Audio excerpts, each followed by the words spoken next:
300 mob হইলে কিন্তু 300 সিটের নির্বাচন বাতিল হয়ে যাবে আরপি অনুযায়ী। অর্থাৎ একটা আসনের যতগুলা সেন্টার, একটা সেন্টারে যদি কোনো মব হয় তাহলে ওই আসনের নির্বাচনটা স্থগিত হয়ে যাবে। তাহলে টোটাল বাংলাদেশের নির্বাচন স্থগিত করতে হইলে জাস্ট 300 মব দরকার, মানে 300টা আসনে 300 মব দরকার। এবং 300 মব কিন্তু এনাফ, এবং করাটা খুব কঠিন কাজ না। প্রশাসনের সহযোগিতায় বলেন, প্রশাসনের বিরোধিতায় বলেন, কেননা আমরা 8 মাস আগে, এখন মানে অভ্যুত্থানের 8 মাস পরে আমাদের আব্দুল মোমেন সাহেব এই দেশ থেকে বেরিয়ে গেছেন, এটা বোধহয় আপনি জানেন।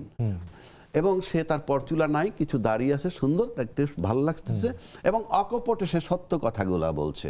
তিনি বলছেন আমার 6 বার সিম বদল করেছি, তিনি বলছেন আমি 5 বার বাসা বদল করেছি, আমি প্রশাসনের সহযোগিতায় বেরিয়ে আসছি। তার মানে 6 বার যে সিম বদল করছে সেই নাম্বার ওনার কাছে ছিল না, আমার কাছে ছিল না, আপনার কাছে ছিল না, ইনুস সাহেবের কাছেও ছিল না, প্রশাসনের কাছে ছিল।